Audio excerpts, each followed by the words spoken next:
رجب کا مہینہ اللہ کے رسول صلی اللہ علیہ وسلم کے ہاں بھی بڑی اہمیت کا حامل تھا۔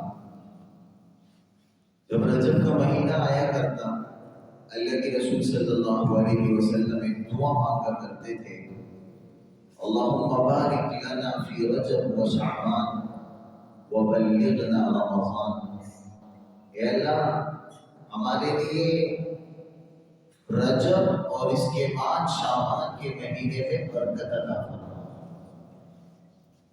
اور اے اللہ ہمیں رمضان المبارک کا مہینہ نصیب فرما، ہمیں رمضان المبارک تک پہنچا اور اس کی جو برکتیں ہیں، اس کے جو خیر ہے، اس سے ہمیں محروم نہ فرما۔ یہ آپ صلی اللہ علیہ وسلم دعا مانگا کرتے ہیں۔ رجب ہی کی 27 تاریخ کو اللہ کے رسول صلی اللہ علیہ وسلم کی زندگی میں ایک بہت بڑا واقعہ بھی پیش آیا، جسے ہم معراج کے نام سے جانتے ہیں۔ واقعہ معراج پیش آیا۔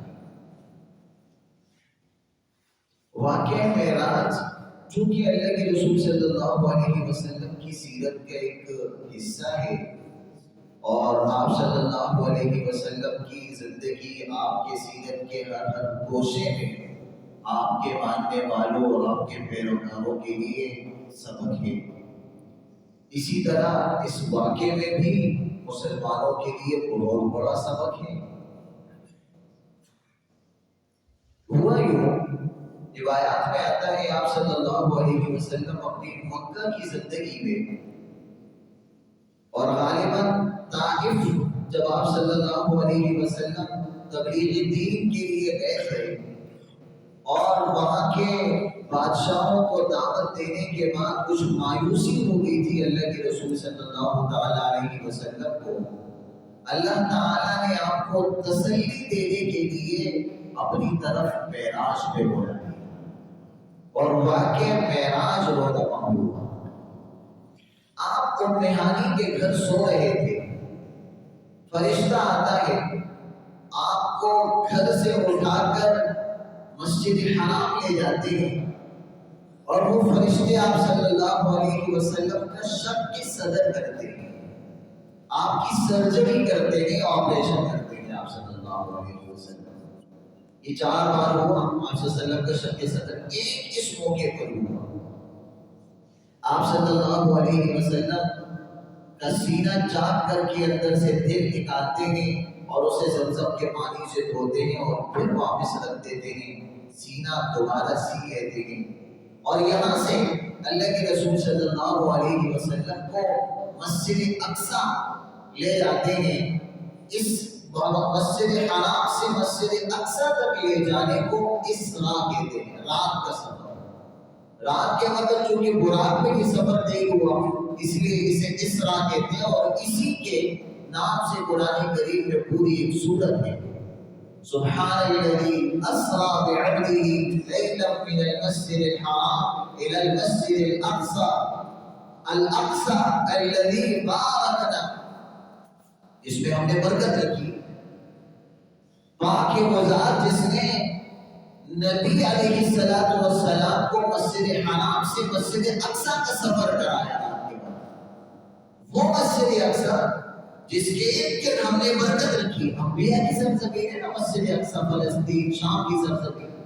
اس وقت فلسطین الگ نہیں تھا، یہ سارا کا سارا شام کا علاقہ تھا، اور وہاں جا کے مسجد اقصیٰ میں اللہ کے رسول صلی اللہ علیہ وسلم نے دوسرے انبیاء کرام کو فجر کی نماز پڑھائی اور امامت کرائی، اور اس کے بعد جبرائیل علیہ السلام آپ صلی اللہ علیہ وسلم کو آسمانوں میں لے گئے، پہلے آسمان، دوسرے آسمان، تیسرے، چوتھے، پانچویں، چھٹے اور ساتویں آسمان لے گئے، اور جیسے بعض روایات میں آتا ہے مختلف آسمانوں میں مختلف انبیاء سے آپ صلی اللہ علیہ وسلم نے ملاقات کی۔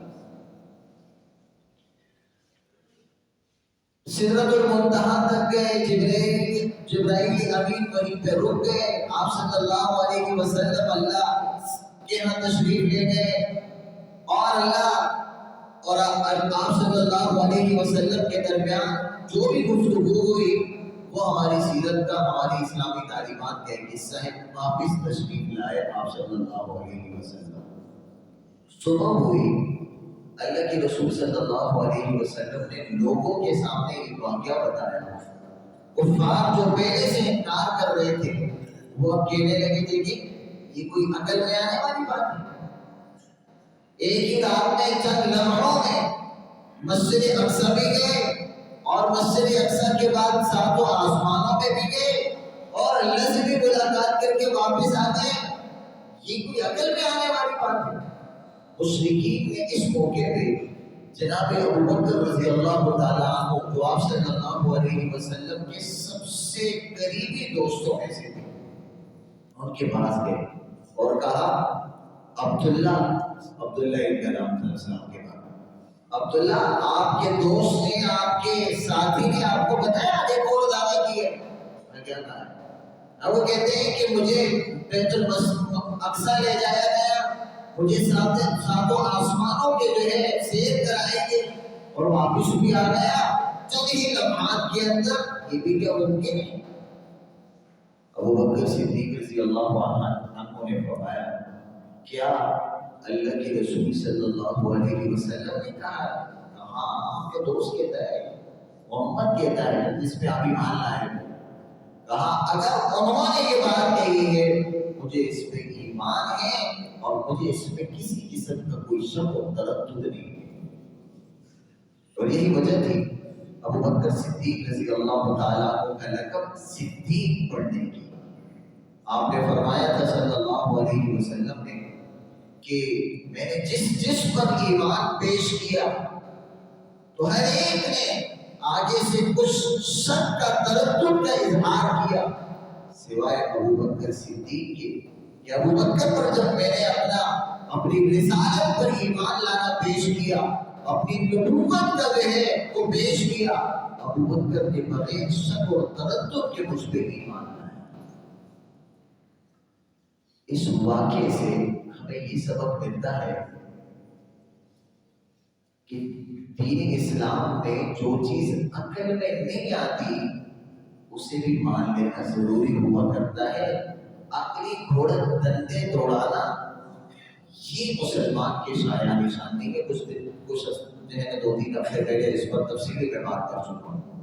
تو اس لیے واقع معراج کا پہلا سبق کہ دین اسلام کا جو حکم، جو تعلیمات میں سے جو بھی سبق میرے سامنے آتا ہے، میں اپنی عقل کے ترازو میں پرکھنے کے بجائے اس پہ ایمان لے اس کے سامنے سر تسلیم خم کروں، اور وہاں جو ہے اگر میری عقل میں وہ بات نہیں آتی تو میں اس کے جھٹلانے سے گریز، میں اس پہ ایمان لاؤں۔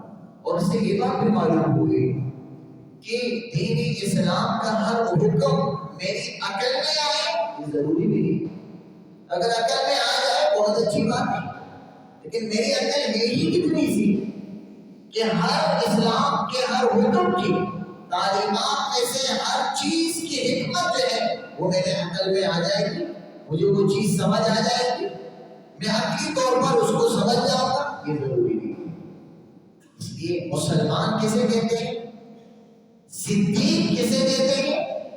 بغیر عقل کے ترازو میں تولے ہوئے اسلامی احکامات کو مان لینا، یہ ہے صدیقیت، اور یہ ہے مسلمانیت، یہ ہے مسلمان کا سٹیٹس، اور اس میں مسلمان کے لیے فخر ہے یاد رکھیے کہ مسلمان یہ کہتا ہے کہ بجائے اس کے کہ میں اپنی عقل کو ترازو بناؤں، اپنے عقل کو سٹینڈرڈ اور معیار بناؤں، میں اللہ کی وحی، اللہ کے رسول صلی اللہ علیہ وسلم کی تعلیمات کو اپنے لیے معیار اور سٹینڈرڈ بناؤں۔ یہ فخر کی چیز ہے۔ کیوں؟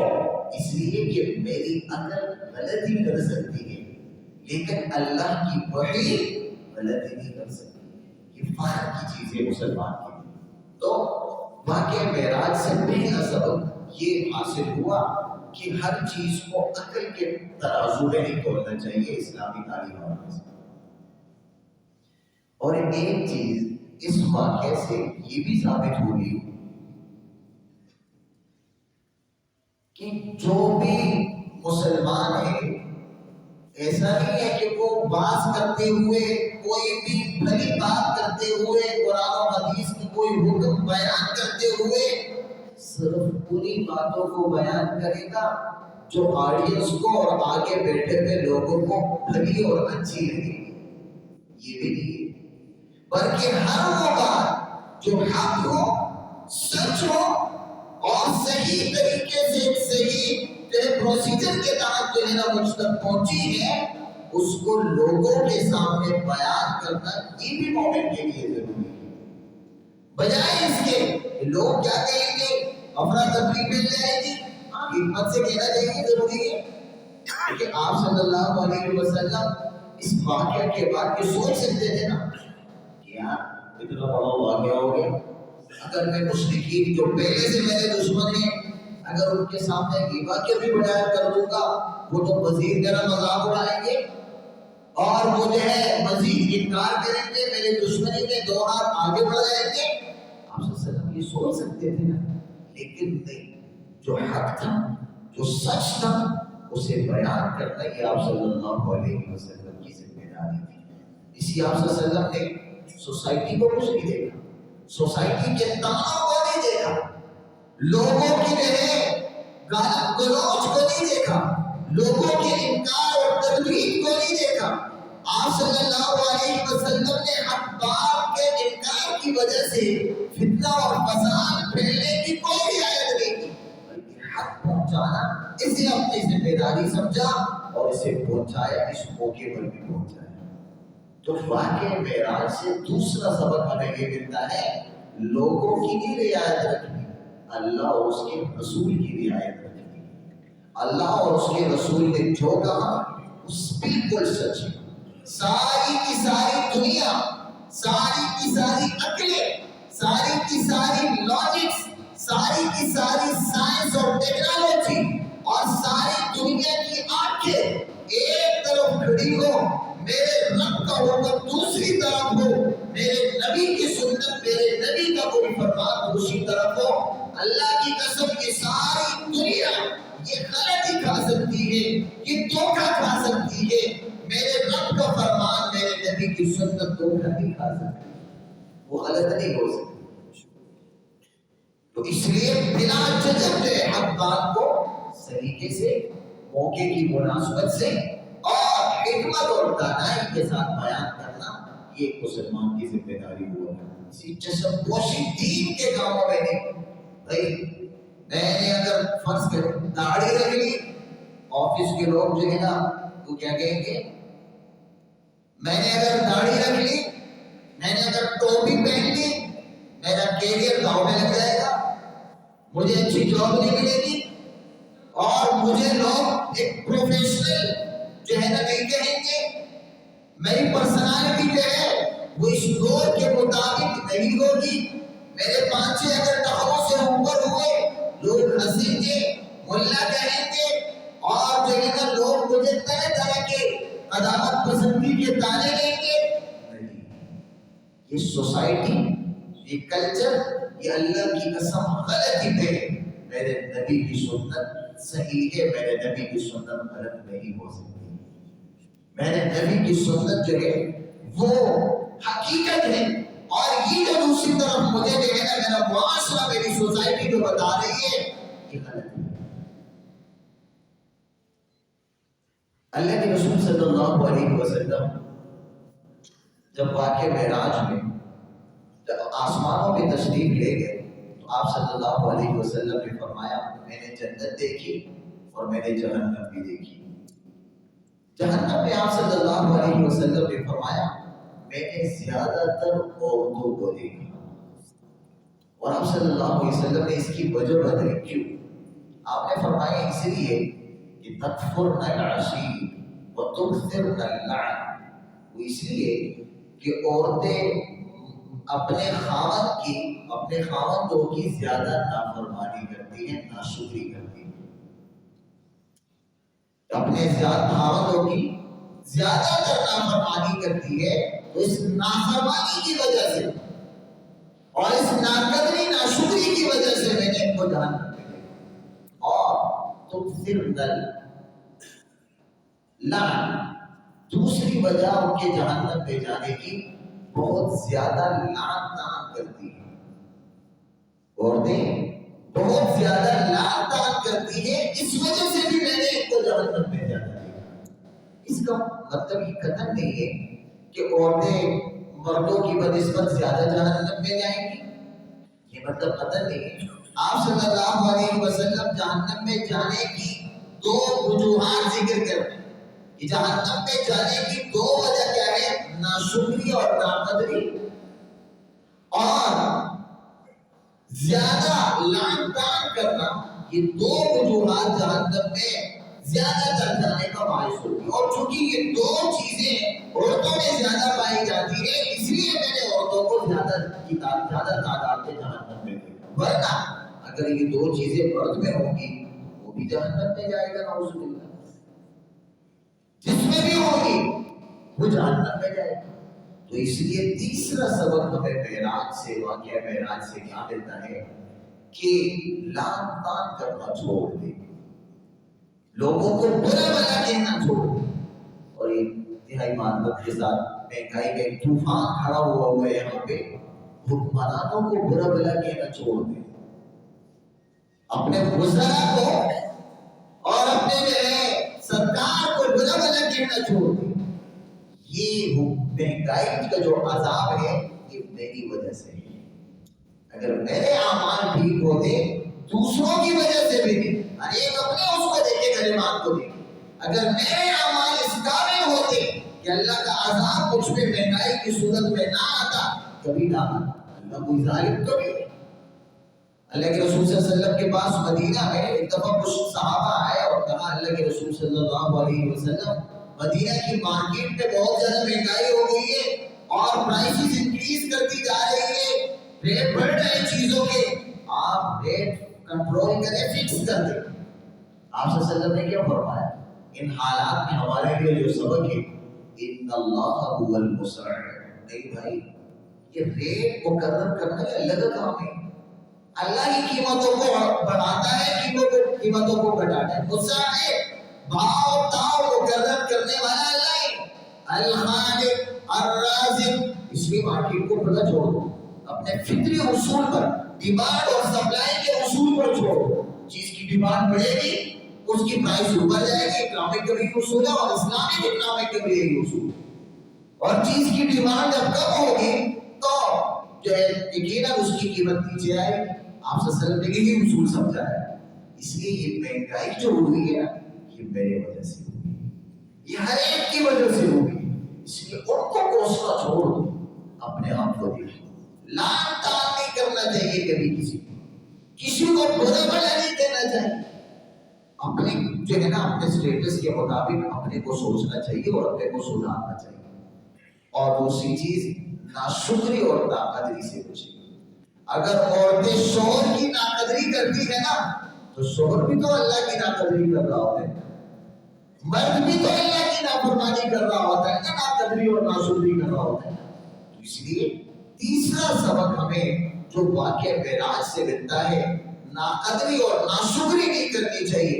آپ جس حال میں بھی ہے، زیادہ جو ہے نا یہ تمنائیں چھوڑ دیں، جس حال میں بھی ہے اللہ کا شکر ادا کریں۔ جس حال میں بھی ہے، آپ غمی میں ہیں، خوشی میں ہیں، غربت میں ہیں، امانت میں ہیں، آپ جو ہے افلاس اور فقر کی زندگی بسر کر رہے ہیں، آپ خوشحالی کی زندگی بسر کر رہے ہیں، آپ ہر موقع پر اللہ کا شکر ادا کریں۔ اے اللہ میں بہت سوچے اب بھی اچھا ہوں، بہت سارے ہیں جو دنیا میں کئی اعتبار سے مجھ سے جو ہے نا وہ نیچے ہیں، میں بہت سوچے اچھا شکر ادا کریں ہمیشہ۔ اور آپ دیکھیں گے لَإِن شَكَرْتُمْ لَأَزِيدَنَّكُمْ، جب آپ شکر ادا کریں گے نا اللہ آپ کے لیے مزید راستے رزق کے کھولے گا۔ جس چیز پہ شکر ادا کریں گے اس چیز کے دروازے اللہ آپ کے لیے کھولے گا۔ شکر ادا کریں۔ واقعہ معراج کا بہت سارے سبق اس سے ہمیں ملتے ہیں، اور آخری سبق میں بتاتا ہوں۔ واقعی معراج کا ایک سبق جو بہت بڑا سبق ہے ہمارے لیے، آپ صلی اللہ علیہ وسلم گھر میں سو رہے ہیں، ہو سکتا تھا نا فرشتے آتے آپ صلی اللہ علیہ وسلم کو گھر سے اٹھاتے سیدھا کا سیدھے کے سیدھا آسمانوں میں لے جاتے، ایسا نہیں کیا، آپ کو گھر سے اٹھا کے مسجد لے آئے، حرم لے آئے۔ اچھا حرم سے بھی سیدھا نہیں لے، حرم سے بھی مسجد اقصی لے گئے، مسجد اقصی سے پھر آسمانوں میں لے گئے۔ واقعی معراج ہمیں یہ بتاتی ہے، یہ بتاتا ہے یہ واقعہ کہ مسجد جو ہے یہ مسلمان کے لیے بہت اہم جگہ ہے، اور مسجد سے تعلق یہ مسلمان کی بنیادی ذمہ داریوں میں سے ہے، اور جو ہے نا یہ مسجد سے دوری ایک مسلمان کے لیے نقصان کا باعث ہے۔ یہ واقعہ معراج دبے لفظوں میں ہمیں یہ بتاتا ہے، ایک خاموش جو ہے نا ایک دعوت ہے اللہ کے رسول صلی اللہ علیہ وسلم کی زندگی کے اس پہلو میں کہ مسجد سے آپ کا تعلق گہرا ہونا چاہیے، مضبوط ہونا چاہیے۔ آپ صلی اللہ علیہ وسلم کو کسی دوسرے مقدس مقام پہ بھی لے جایا جا سکتا تھا نا، کسی دوسرے مقدس مقام سے اللہ کے رسول صلی اللہ علیہ وسلم کو جو ہے نا آسمان پہ اٹھایا جا سکتا تھا، نہیں کیے، مسجد کے انتخاب کیا، حرم میں بھی اور پھر مسجد اقصی میں بھی مسجد کا انتخاب کیا، کسی اور مقدس جگہ کا انتخاب نہیں فرمایا اللہ تعالیٰ نے۔ اس سے یہ بات معلوم ہوتی ہے کہ مسلمان کے ایمان کیا ہے، کیسا ہے، یہ اس سے جانا جائے گا کہ مسجد کے ساتھ اس کا تعلق کتنا مضبوط ہے۔ اللہ کے رسول صلی اللہ علیہ وسلم نے فرمایا احب البلاد الی اللہ مساجدها وابغض البلاد الی اللہ اسواقها۔ اللہ کے ہاں کسی بھی بستی اور شہر میں، شہر کے جگہوں میں سب سے محبوب ترین جگہ اللہ کے ہاں مسجد ہوا کرتی ہے، اور سب سے بری جگہ ہے مارکیٹ اور بازار ہوا کرتی ہے اللہ تعالیٰ کے ہاں۔ آپ صلی اللہ علیہ وسلم نے فرمایا قیامت کا دن ہوگا اور اس وقت سورج جو ہے نا وہ انسان کے چہروں کے اوپر، سروں کے اوپر منڈلا رہا ہوگا، اس وقت 7 قسم کے ایسے خوش نصیب ہوں گے جو اللہ کے عرش کے سائے میں ہوں گے۔ ایک وہ شخص، ساتوں لوگ اللہ کے رسول صلی اللہ علیہ وسلم نے بیان فرمائے، ایک ان میں سے رجل قلبہ معلق بالمساجد، وہ شخص جس کا دل مسجد کے ساتھ اٹکا ہوا ہے، یہ بھی وہ خوش نصیبوں میں سے ہوگا جنہیں اللہ کے عرش کا سایہ نصیب ہوگا۔ مسجد کے ساتھ اٹکا ہوا کیا مطلب؟ ایک مسلمان جب نماز کا وقت ہوتا ہے وہ مسجد آ کے نماز پڑھتا ہے، اپنے آفس میں نہیں، انتہائی معذرت کے ساتھ، آفس میں نہیں، مسجد میں آ کے نماز پڑھتا ہے، اپنے گھر میں نہیں، مسجد میں آ کے نماز پڑھتا ہے، اس کو ترجیح دیتا ہے، اس کا دل مسجد کے ساتھ اٹکا ہوا ہوتا ہے۔ اٹکا ہوا ہوتا ہے کیا مطلب؟ جب ایک نماز پڑھ لیتا ہے نا، اب دوسری نماز کا انتظار کرتا ہے، اچھا بھئی اب عصر کب پڑھوں گا، ظہر پڑھ لی میں نے، عصر کب پڑھوں گا، وہ سفر پہ جاتا ہے، نماز کا پلان کرتا ہے، یار میں جاتا ہوں، اگر اپنی گاڑی پہ جاتا ہوں مجھے نماز کہاں پڑھنی ہوگی، میں اگر جو ہے نا کسی پیسنجر گاڑی میں جاتا ہوں مجھے نماز ملے گی نہیں ملے گی، وہ پہلے سے پلان کر کے جاتا ہے، کیونکہ مسجد کے ساتھ، نماز کے ساتھ اس کا دل اٹکا ہوا ہوتا ہے۔ اس لیے میرے عزیزوں، مسجد میں آ کر نماز پڑھنے کو ترجیح دیں، اور کوشش کرے قریب والے پیدل آیا کرے مسجد میں، آپ کا ایک قدم جہاں ایک نیکی کے لیے مسلمان آخر میں ترس رہا ہوگا، آپ کے جو ہے نا کتنے قدم کے بلبوتے آپ کو کتنی نیکیاں ملے گی، اس کا اندازہ دنیا میں شاید کوئی مسلمان نہ کر سکے، جنت میں جو ہے اور آخرت میں اس کا اندازہ اسے ہوگا۔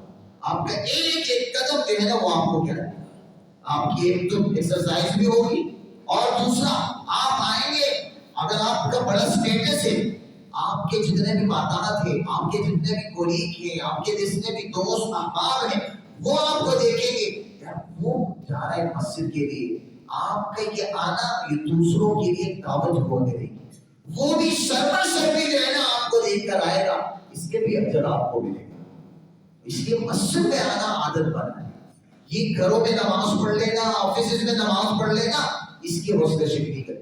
مجھے کچھ عرصے پہلے کسی ایک جو ہے نا ورکر نے کہا کہ ہمیں ہمارے جو سینئر ہیں وہ یہ کہتے ہیں کہ آپ مسجد میں نماز پڑھنے نہ جایا کریں، کہتے مجھے کیا کرنا چاہیے؟ میں نے کہا نہیں، آپ ان سے کہیں. وہ اچھا وہ یہ کہتے ہیں کہ وہ کہتے ہیں نماز ہی نہ پڑھو. میں نے کہا یہ تو بالکل غلط ہے. آپ ان سے یہ کہیں کہ نماز، میں نے ان سے یہ بھی کہا کہ ورکر کو یہ چاہیے کہ وقت ضائع نہ کرے نماز کے بہانے. ہاں ان کے سینئر کو چاہیے وقت متعین کر لے، اتنے وقت میں تم آؤ گے، اتنے وقت میں آ جاؤ گے. تم آدھا گھنٹہ ہے تمہارے پاس، مسجد میں جاؤ اور آ جاؤ نماز پڑھ کے. اس سے اگر ڈیلے کرو گے، تاخیر کرو گے تو پھر جو ہے کسی طرح سے پنشمنٹ لی جائے گی تمہیں. تو سب سے پہلے اگر کسی مجبوری میں مسجد سے دور ہے، نہیں آ سکتے، تو کم از کم جو ہے وہ نماز کے وقت میں جو ہے آپ سب کچھ ختم کر دیں. آپ صرف جو ہے نا اللہ کے سامنے رو لگائیں. آپ جو ہے نا اگر روز نماز پڑھے گا، ورکر بھی نماز پڑھے گی، ان کو دیکھا دیکھی. اور یہ اگر وہ ماحول پیدا کرے گا نماز کو ان کے لیے، یقیناً سارے کے سارے نماز پڑھیں گے. یہاں ہمارے جناب افتخار صاحب وہ ایک دفعہ کہنے لگے کہ بھائی قرآن خوانی کرانی ہے. ایک دفعہ میں نے ان سے یہ کہا بجائے جو ہے نا بچوں کو بلا لینا، ٹھیک ہے اس میں بھی کوئی بری بات نہیں ہے، اچھا ہے، وہ بچے معصوم ہوتے ہیں، اللہ کے مہمان ہوتے ہیں، وہ بھی بہت اچھی بات ہے. لیکن آپ کے پاس یہ جتنے بھی ورکر ہیں آپ کے، ان ورکر سے قرآن خوانی کرائے نا، ان کو آپ دعاؤں پہ لگائے، ان کو آپ شریعت کے مطابق زندگی گزارنے پہ لگائے نا. اور یاد رکھیے گا شیخ ہاشم شاید میں نے پہلے بھی جو ہے یہاں پہ عرض کیا تھا، 9 مسلم تھے. وہ یہ کہتے ہیں کہ میری فیکٹری مسواک بناتے ہیں، کہ پیٹ پہ مسواک کی یہ سب سے پہلے انہوں نے شروع کیا تھا کراچی میں. تو اور وہ کہتے ہیں میں 7 بر-اعظم یہ سپلائی کرتا ہوں ماشاءاللہ. یہ جو ہے نا وہ پاپ سنگر تھے، امریکہ سے یہاں سولتیا مکہ گئے، وہاں پہ پڑھ گیا ہے، حالانکہ بہت بڑی عمر تھی. اب جو ہے نا وہاں پہ یہ فیکٹری چلا رہے ہیں. تو وہ کیا کہہ رہے ہیں میرا یہ جو بزنس ہے نا، یہ صرف بزنس نہیں ہے، یہ مدرسہ بھی ہے. میرا یہ بزنس، یہ میری تبلیغ بھی ہے، میری خانقاہ بھی ہے. کیوں؟ اس لیے کہ میں نے اپنے تمام امپلائی اور تمام ورکرز کی اس طرح سے تربیت کی ہوئی ہے کہ وہ تمام اپنی زندگی اسلام کے مطابق جو ہے گزارنے کی کوشش کرتے ہیں. تو یہ سارا کا سارا جو ہے نا ثواب ان کے کھاتے میں بھی جا رہا ہے نا. تو اس لیے اللہ کے رسول صلی اللہ علیہ وسلم کے اس واقعے معراج میں ایک سبق ہمیں یہ بھی ملتا ہے، مسجد سے تعلق جوڑیں، مسجد میں آ کے قرآن پڑھیں، مسجد میں آ کے ویسے بیٹھ کے ذکر کریں. اور اگر ویسے بھی بیٹھ جائیں گے وہ بھی خیر سے خالی نہیں ہوگا. کیوں؟ اس لیے کہ باہر اگر آپ گئے تو کسی نہ کسی چاہتے نہ چاہتے گناہ میں آپ مبتلا ہوں گے نا.